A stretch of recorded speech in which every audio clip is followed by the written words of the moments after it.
right now on 10 News at 11.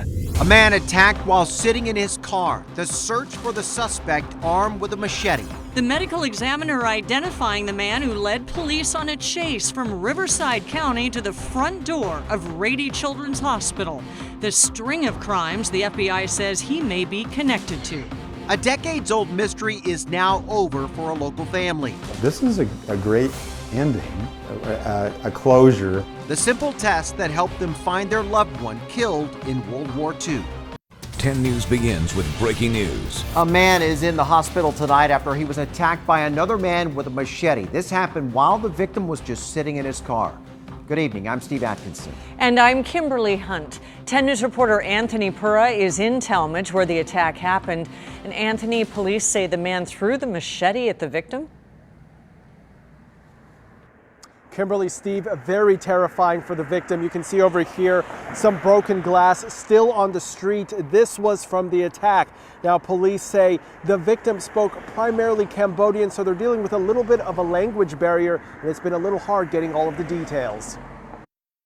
Officers combed through an alley, tense moments, as someone reported seeing the suspect in a machete attack run towards this corridor. There was a report that he might have gone into one of the garages up in the alley. That suspect slashed a man with a machete, sending him to the hospital. Police say the victim of the attack was sitting in a parked car on the 4800 block of El Cajon Boulevard when his attacker came at him. There were some witnesses in the area that described that this person seemed angry and was making slashing motions, and actually ended up hitting the car with the machete as well. He shattered the car window with his blade. Police say the victim ran out of the car to get away. The suspect threw the machete at the victim, and then the suspect fled. The machete hit the victim as he ran, giving him a 3-inch cut to the right side of his back.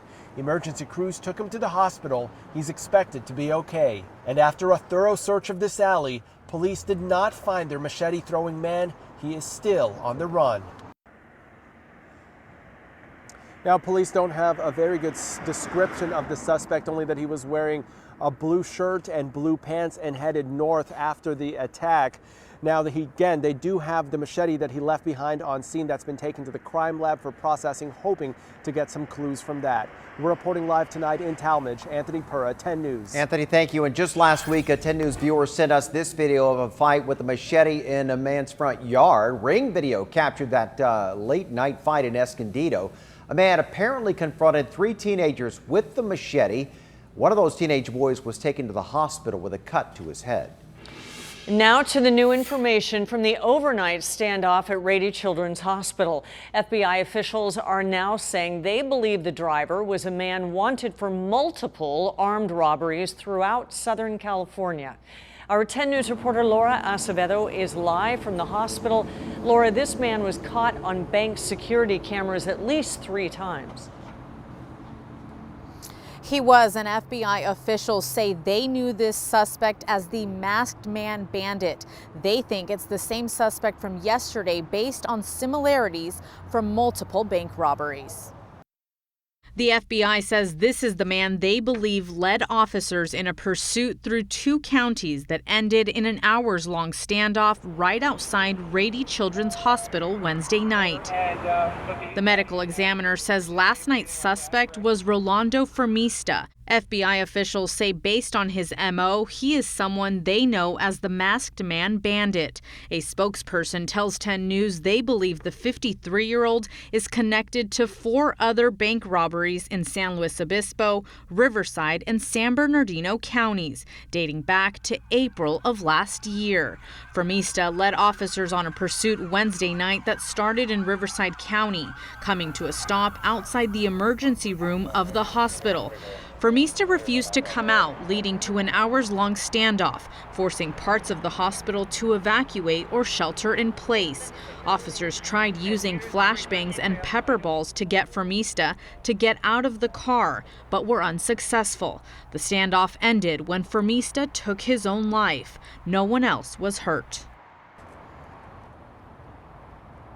Hospital operations and appointments were all back to normal this morning here at Rady Children's Hospital. Now, if you or anyone you know is struggling with suicidal thoughts, call the National Suicide Prevention Line with the number that is on your screen. Reporting live from Rady Children's Hospital, Laura Acevedo, 10 News. Investigators say this all started when the man robbed a bank in Riverside County and then led officers on a pursuit down the 215 freeway. The 215 merged onto Interstate 15 where the driver was spike stripped in Escondido. The driver kept going until he reached Rady Children's Hospital's emergency entrance. Another 63 people are spending their first night out of coronavirus quarantine after 2 weeks. They were released from Miramar just today. Now, we spoke to some of those people as they got off the buses at Lindbergh Field. One man told us he and his family are headed to San Francisco, feeling extremely grateful to have their help. You help us overcome the fears of coronavirus, and I think God bless America. CDC says everyone released from quarantine today has been medically cleared and posed no risk to their communities they are returning to. The first group of about 160 people in quarantine was allowed to go home on Tuesday. The coronavirus appears to be showing no signs of slowing down. Here are the latest numbers. More than 2,200 deaths have been confirmed, most of them in mainland China. There have been more than 76,000 cases across the globe, 15 of them right here in the U.S. Tonight, there are new concerns about some of the evacuees from the cruise ship docked in Japan, where more than 600 people were sickened. At least a dozen Americans are now in isolation. You can stay on top of any new developments with the coronavirus by downloading the 10 News app. A free version is available in the App Store. Lawyers for Roger Stone have filed a motion asking for a new trial. This comes after the president's former advisor was sentenced to 3 years and 4 months behind bars. Stone was convicted in November on 7 counts, including lying to Congress and witness tampering. All of the charges were tied to Robert Mueller's 2016 election probe. Today, President Trump criticized Stone's trial, claiming the jury was tainted.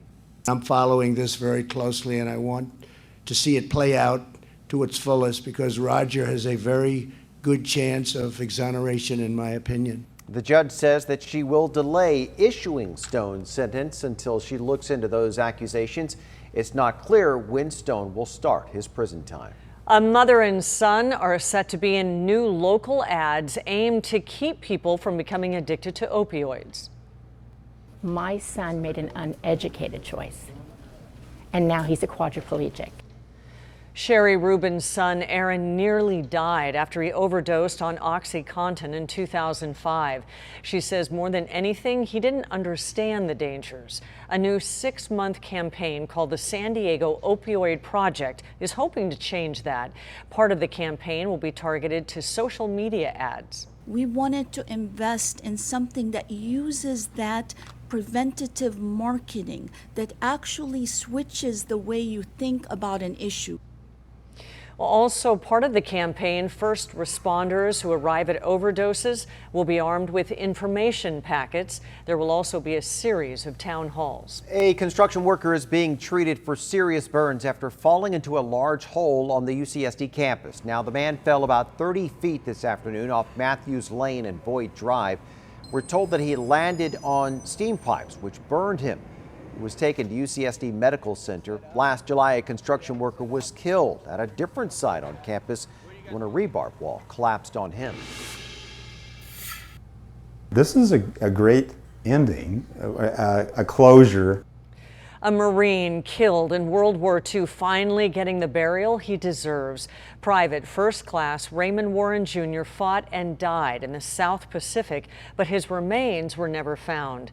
10 News anchor Lindsay Pena shows us how a San Diego man's family was able to find closure through modern technology decades later. Warren Cooper never met his uncle, but he knows quite a bit about him. His name's Raymond H. Warren Jr., after my grandfather. Warren was just 21 years old when he was killed during the Battle of Tarawa during World War II. He enlisted in 1942 and served in the United States Marine Corps Reserve. And like I said, he went to basic training at MCRD here in San Diego. But after he died in 1943, his remains never made it back to the family. For years, his mother wrote to the military asking for word about her only son.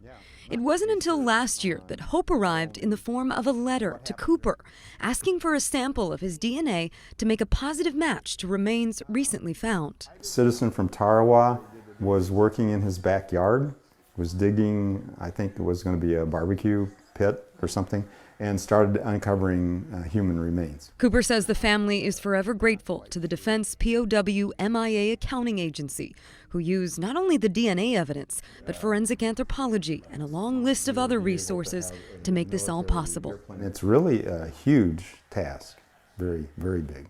Warren was awarded numerous honors, including the Purple Heart and Silver Star, which make him eligible for burial at Arlington National Cemetery, which the family has chosen to do in the spring.